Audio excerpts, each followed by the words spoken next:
Bonjour, je suis Jérémy Canty et je travaille au sein de la ville de Ploufragan, une commune de 12 000 habitants située dans les Côtes d'Armor en Bretagne. J'ai en charge les travaux de rénovation énergétique des bâtiments de la commune, depuis la conception jusqu'à la mise en exploitation. J'ai également en charge le suivi très précis des consommations de fluides afin de détecter toute dérive et programmer ensuite des opérations correctives.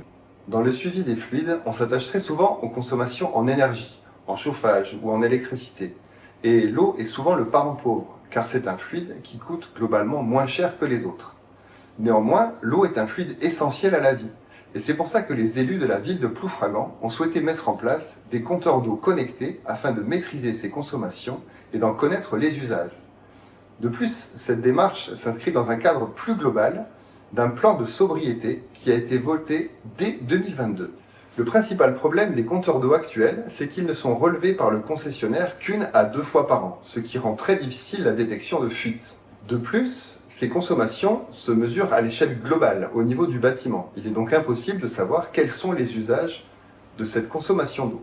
C'est pourquoi depuis 2023, nous avons déployé des sous-compteurs d'eau connectés dans plusieurs de nos bâtiments, les bâtiments sportifs et les écoles.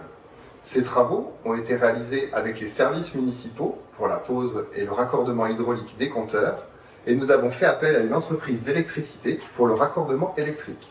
Très concrètement, ces travaux ont pris un peu moins d'1 heure pour le raccordement d'un compteur et une demi-journée pour le câblage électrique. Désormais, nous sommes en mesure de suivre de manière précise les consommations d'eau.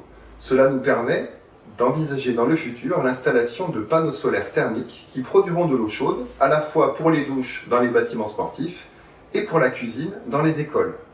Il était en effet indispensable de connaître la consommation précise à l'heure près des volumes d'eau chaude, ainsi que la répartition mois par mois pour optimiser la surface des panneaux solaires, ainsi que le volume du ballon d'eau chaude qui sera installé. Ces travaux ont été très simples à réaliser car nous avons la chance d'avoir un plombier au sein de nos services municipaux. Cependant, pour les communes qui ne disposent pas de cette compétence en interne, elles peuvent tout à fait faire appel à une entreprise de plomberie, ce sont des travaux tout à fait courants, et les sous-compteurs sont très facilement disponibles au sein de la distribution et des fournisseurs de matériel. En installant des sous-compteurs d'eau dans les bâtiments, on réalise un combo gagnant. On affine la connaissance de ces consommations d'eau et on prépare l'avenir en facilitant le déploiement des énergies renouvelables.